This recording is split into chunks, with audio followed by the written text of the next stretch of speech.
તમે ક્યારેય વિચાર્યું છે કે પ્રેમ જેવા પ્રેમને પણ સળગાવી શકાય? હા, કાલિદાસના કુમાર સંભવમમાં આવું જ કંઈક થાય છે. અને આ કોઈ નાનીસૂની વાત નથી. આ એક એવી ઘટના હતી જેના પર આખા દેવલોકનું ભવિષ્ય ટકેલું હતું. તો ચાલો આજે આખી વાતને જરા ઊંડાણથી સમજીએ. અને આ સવાલ છે ને, એ જ આખી કહાણીનું હાર્દ છે. વાત એવી હતી કે દેવતાઓ પર એક એવી આફત આવી પડી હતી જેમાંથી બચવાનો એક જ રસ્તો હતો: શિવ અને પાર્વતીનો પ્રેમ. પણ જે મહાયોગી સમાધિમાં લીન છે એમના હૃદયમાં પ્રેમ જગાવવો કેવી રીતે? બસ આ જ તો સૌથી મોટો પડકાર હતો. તો ચાલો શરૂઆતથી શરૂ કરીએ. આખી વાતની શરૂઆત થાય છે દેવલોકમાં મચેલા એક મોટા હાહાકારથી. દેવતાઓનું જીવવું મુશ્કેલ થઈ ગયું હતું. કેમ? કારણ કે એમની સામે એક એવો દુશ્મન આવીને ઊભો હતો જેનું નામ સાંભળીને જ દેવતાઓ થરથર કાંપતા હતા. આ મુસીબતનું નામ હતું તારકાસુર. એક એવો અસુર જેણે દેવોને ત્રાહિમામ પોકારાવી દીધા હતા. હવે દેવો બિચારા શું કરે? સીધા પહોંચ્યા બ્રહ્માજી પાસે.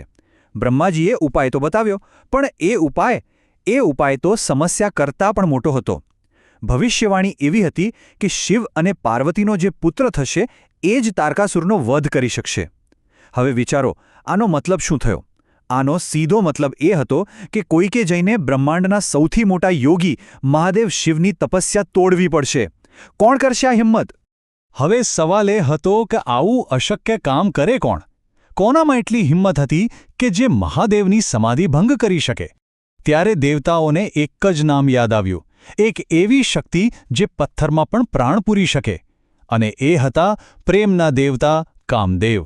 તો કામદેવને જે મિશન સોંપવામાં આવ્યું એ કહેવામાં તો બહુ સીધું હતું, પણ કરવામાં એટલું જ મુશ્કેલ, બલકે અશક્ય કહી શકાય. જે મહાયોગી શિવ સંસારની મોહ માયાથી દૂર તપસ્યામાં ડૂબેલા છે, એમના હૃદયમાં પ્રેમ જગાવવાનો હતો. અને જુઓ તો ખરા, આ કામમાં એમનો સાથ આપવા માટે આખી પ્રકૃતિ પણ જાણે તૈયાર થઈ ગઈ. અચાનક વગર મોસમે વસંત ખીલી ઉઠી અને ચારે બાજુનું વાતાવરણ એકદમ રોમેન્ટિક બની ગયું. અને પછી આવી એ ઘડી જેની બધા રાહ જોઈ રહ્યા હતા. પાર્વતીજી, જે હંમેશની જેમ શિવની સેવામાં હાજર હતા, તેઓ સૂર્યના તાપમાં સૂકવેલા કમળના બીજની માળા લઈને શિવજી પાસે પહોંચ્યા. જેવી શિવજીએ એ માળા લેવા માટે પોતાનો હાથ આગળ કર્યો, બસ ઝાડ પાછળ છુપાયેલા કામદેવ સમજી ગયા કે આજ છે એ સુવર્ણક્ષણ.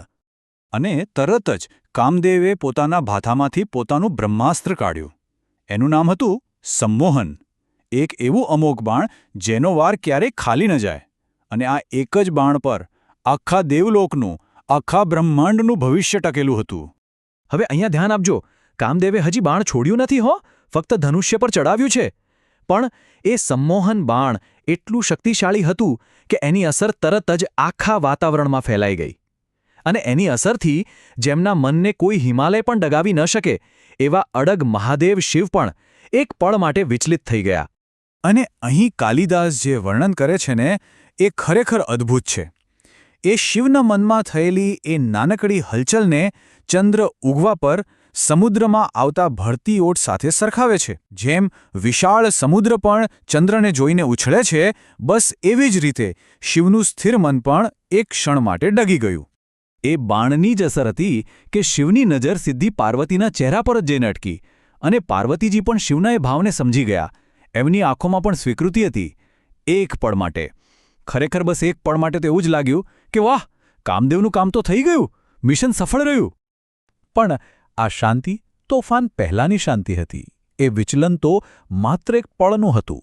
એ એક પળના આકર્ષણ પછી જે પ્રચંડ ક્રોધનું વાવાઝોડું આવવાનું હતું એનો અંદાજો કોઈને નહોતો. કેમ કે હવે મહાદેવનો ક્રોધ જાગવાનો હતો. તરત જ એક જ ઝાટકે શિવે પોતાની જાતને સંભાળી લીધી. એમને ખ્યાલ આવી ગયો કે આ જે કંઈ પણ મનમાં થયું એ સામાન્ય નથી. કોઈ બહારની શક્તિ એમની તપસ્યામાં વિઘ્ન નાખવાનો પ્રયત્ન કરી રહી છે. કોણ છે?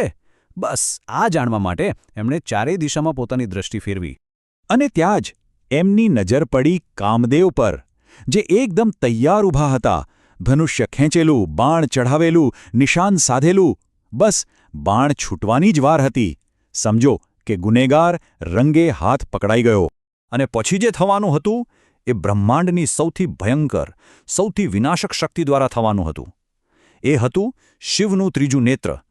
યાદ રાખજો, આ કોઈ જોવાની આંખ નથી. આ તો કોસ્મિક એનર્જીનો એવો ભંડાર છે જે ત્યારે જ ખુલે છે જ્યારે ક્રોધ એની ચરમસીમા પર હોય. હવે આ કહાણી એના ક્લાઇમેક્સ પર પહોંચે છે. એક એવો ક્લાઇમેક્સ જે એટલો ઝડપી છે, એટલો સંપૂર્ણ છે અને એટલો જ ભયાનક પણ છે.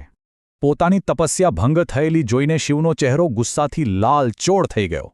એમની ભ્રમરો ખેંચાઈ ગઈ અને ઉપર આકાશમાં બેઠેલા દેવતાઓ આ બધું જોઈ રહ્યા હતા. એ લોકો સમજી ગયા કે હવે અનર્થ થવાનો છે. બધા ડરીને બૂમો પાડવા લાગ્યા. આખા સ્વર્ગમાં દેવતાઓની એક જ પોકાર ગુંજી રહી હતી.